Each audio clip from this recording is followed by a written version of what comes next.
Hey everyone, RemanX back here. Glad to be back. Thank you guys. If you guys are just tuning in, had a little bit of COVID. I definitely slowed down my brain process and I haven't put out a lot of content, but I'm back and operating at about 99% efficiency. Unless you ask my wife, and that's about, about back to normal at about 30. But realistically, I'm back here to give you guys a full breakdown of Heroes for Hire, how to counter them, and talk about basically the fact that Infinity Watch is the only real way to beat this Heroes for Hire featuring Shang Chi. And this is post nerf, guys. So this is something that I want you guys to take into account here. This is after his adjustment. Remember, I do things so you don't have to. This is going to be a fail. A couple things I want to talk about is when making the team selection here, the most important thing you're going to do is compare your Nebula, your Phyla-Vell, and your Moondragon to their Colleen Wing. Colleen Wing is doing the largest amount of damage, but she probably isn't the most dangerous character on the board. So we're going to talk about why this fight was a fail, go into the next fight and see why it was a success, and then go in and break down the essentials for this fight, give you guys both the offensive capabilities and what you guys want to focus on, and also the defensive structure so you guys can easily win going forward. So let's get right into it. So first things first, we're going to go into kill order. And when we launch the video, you're going to see that it's pretty straightforward. I'm punching down over here. I've got a 6 red Nebula punching against their 6 red Colleen Wing. So it is far from easy. And you're going to see right away what this looks like. So let's get right to it. So first things first, Luke Cage has to die. Remember, he has the reflexive taunt now, the reciprocal taunt. When a target gets below 50% health, he'll taunt anyway, so you got to kill him and get him out of the way. Otherwise, he's just going to dominate you. And so once we get our first attack, it's going to be very specifically, we are going to ult. We got to get those evades up, even though they don't do much against this team because they don't really respond to evades. You kind of want those just to make sure that on the attacks that they can evade, they do. And you'll see why that becomes important here too. And because my Phyla-Vell is my largest damage, you can see how Iron Fist does it. So the next step here, guys, was I basicked with Gamora. That's going to become important later on. What that does is it saves the sweep for the death proof, the clear death proof, and more importantly, to pass it to her allies if she needs it. You might want to do that early if your Moondragon gets below a certain threshold and you need her to heal from her counter ability. She should get it from Phyla-Vell, but I would hold it for later on in case these guys don't get below half and something else triggers it. So again, basic with Gamora is going to give you the highest percentage win rate. Next phase is after you do that, you're going to see that we're going to ability block. Now this is going to be the difference in this fight. Shang Chi. And so in this fight, it gets resisted. So a straight up resist, and he is a striker, and we're going to talk about that consideration later on. You can see that I'm getting the shields up. I need those shields to keep my team above that, and I'm still going to just keep going in to Luke Cage because I need this fight to go that way. Now, one thing I'm going to show you guys is the speed up didn't clear off of Colleen Wing. Now that might be something I determine later on as far as watching for that. If you're especially in these tight matchups, as you get to higher levels, this is going to be essential. You see, we only got one charge off. It's starting to go a little bit against where I was. There's no defense down flip, even though one charge was gone. Had it done that, we probably could have gotten through there relatively easily. But this team is no joke. So really quickly, you'll see that I'm still at full, but you'll start seeing that that even with these counters here, we're going to be eating a lot of damage, okay? And so biggest thing that's going to happen is if you get a death on Nebula, she could resurrect. Now, the couple options here, the one thing about this is because these guys have 3 charges, I almost don't like having to stun them, but I just don't want the extra damage after she got that speed up. And so the thing about it is the likelihood of this sticking is very, very reduced. But I'm just going to go keep doing damage to the main target, only because it is the best option I have to prevent from going bad. So you can see that I've actually gotten that. So this time I'm going to eat all those counters. so that I don't have either Phi Level, because, you know, Gamora will res, and I got her off the board. So we think we're going to win here, right? So just going to go into Shang Chi, and there it is. So we got one charge off. And so we think we might be pretty close to winning here, but it gets south really quickly.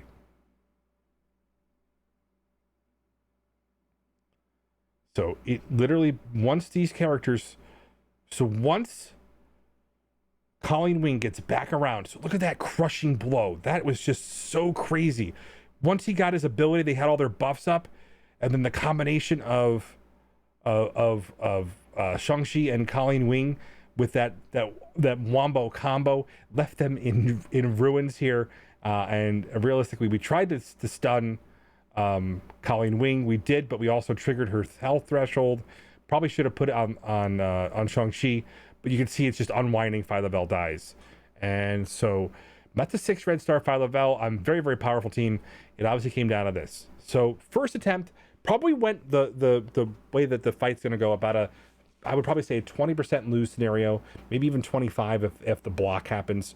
So literally that is the one ability that can, I probably panicked healed here. I probably could have avoided that.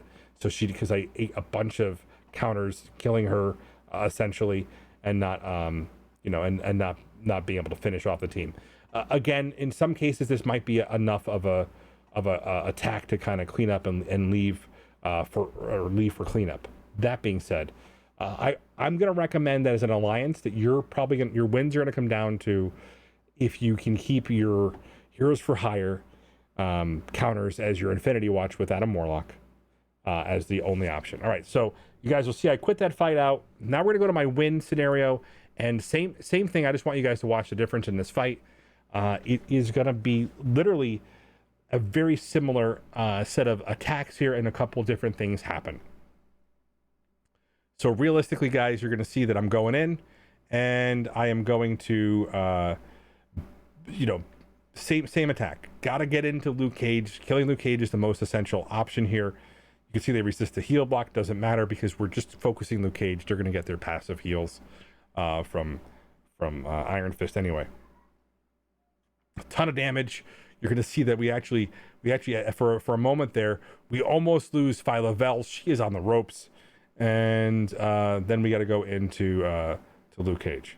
But because they burnt their turns, I know I've got a turn order here. She doesn't have heal block. Same thing this time. Ability block will land, and that's going to prevent this heal and a lot of incoming damage here. And so, again, her special is so important. Getting that barrier, she hits like a truck, so it gets her back above her threshold, so she'll be able to get her death proofs after the heal from Moondragon. So essentially stabilizing the squad. So right here, still same thing. Still want to get the offense up for Gamora, but it's going to take that another charge off of Luke Cage here in a second.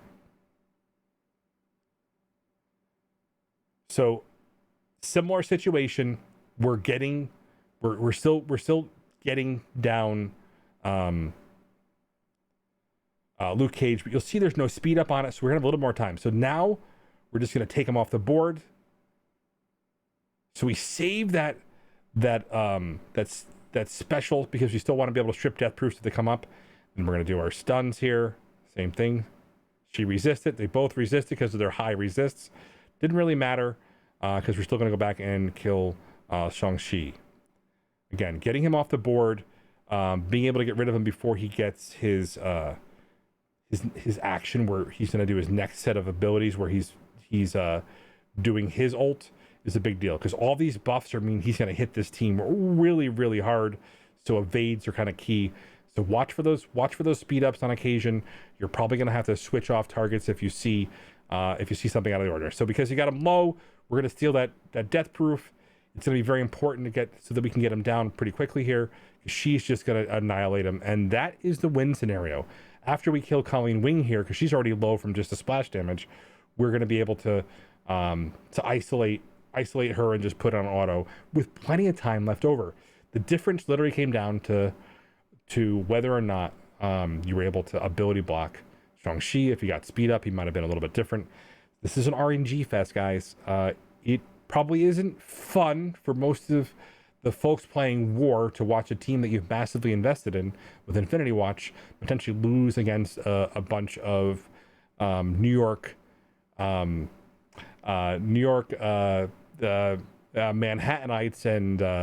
and detective agency, right? But realistically, knowing that the fighting them on their own turf is always going to be a challenge. So, what have we learned? All right, step one. The most important way to select this fight is to determine if you have enough stars on your Moondragon, your Phyla-Vell, and your Nebula. If any of them are unbalanced, so Nebula will typically have the lowest health, and you want her to have that because she's literally absorbing all that extra damage. However, if the Colleen Wing on your enemy team is too large, then you are going to have a massive amount of issues going forward. So we're going to talk a little bit about, I've actually somehow closed my game out here. I'll load it up again. So you're going to see how I built my Infinity Watch. I might be changing some of those recommendations down the road over here, mainly because we've seen some of the effects that that different power levels will have on it. But you have to compare your Nebula, assuming stars and gear tier, to the enemy Colleen Wing. If the enemy Colleen Wing is bigger, there is a good chance that they will just simply eliminate your Nebula with that, and reducing the chance for them to do the extra damage. If your Nebula dies, that team runs out of damage really fast. The triple taps are something they leaned into when building this team. The Striker Skirmisher combos are really powerful. So, next piece of the puzzle is, do you promote Nebula? And I think what you have to do as an alliance is come and understand who you're facing in war, and maybe if you want them to win more in certain game modes, it is a decision that you have to make. It depends on how important war is to you. I think with the way that the raids are coming out, I would wait till 2.0 and Dark Dimension come out before I throw any of my gold promotion credits on any characters. However, the idea remains that the way that you earn your gold promotion credits is going to help determine who you promote and when you promote a character. I would refrain from promoting Kestrel. She's going to do what she needs to do in raids, probably at 5 red or 6 red stars. So if you can get her into that sweet spot, I probably wouldn't promote her to 7, because that's just a lot of total credits to earn. So starting with Heroes for Hire, we're going to lock in some of the most important keys to this. So because of the fact that we understand how this team works now, I'm going to say that these are your ISOs. You're going to want Fortifier. I know I said Fortifier. Luke Cage, Healer on Iron Fist to help get rid of some of those bleeds when it takes a turn.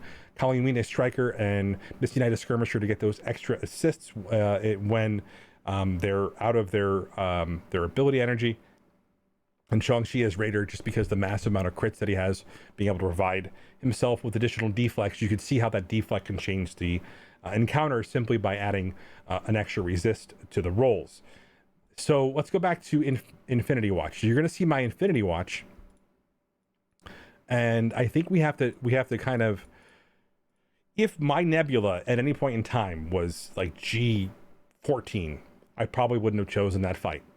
And it's essential that you understand that if your Nebula dies, they lose all of their power in that fight. Same thing, if you have low star on Phyla-Vell and lower stars on Moondragon because you didn't get them up, you have to kind of try to target a similar powered Colleen Wing and make sure your Nebula isn't more health than your Moondragon or Phyla-Vell. The likelihood of that is very low. However, Phyla-Vell could still be your highest damage, and remember, that's where the Heroes for Hire do attack the highest damage targets when they're selecting targets from their abilities. So many of their abilities, like I said, target the highest damage or the highest health. That being said, balancing this team is going to be the key to your wins. The Vell is farmable. Moondragon will hopefully become available down the road here. And I say farmable because she's available in Arena Orbs. We all know that that's hopefully not where she's going to be forever. But the idea is she is somebody you're going to want to target and build up pretty quickly to make sure that she surpasses your Nebula as soon as possible. Guys, I hope this helped. We're going to go over some of the counters that exist currently for the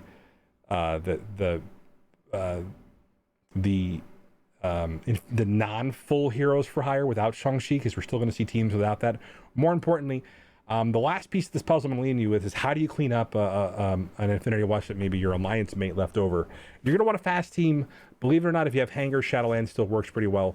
You can probably use some combination of X Factor and Surfer if you don't have them on defense, Surfer specifically. But I want to impress upon you this. If you can quit out and keep your team available, it's going to help you do these wars. And again, if you're finding bigger teams than your Infinity Watch that you have built up in your alliance, it's just going to be one of those things where for now it feels like the old Coulson days where you're just going to be losing until you can make the second chance with Adam Warlock, which we're hoping is in the next 2 weeks or so. So stay tuned. Adam Warlock, this is probably why Infinity Heroes for Hire is working in this way, is so that you want to build up Adam Warlock and get him when he makes his next trip around. So stay tuned. More videos coming out. Again, thanks for all of your support, guys, while I went through COVID. And if you guys like the video, make sure you guys like and subscribe. And I will see you again soon. Remember, I do things so you don't have to. And remember, there's nothing wrong with losing. That's how you learn. Love you much.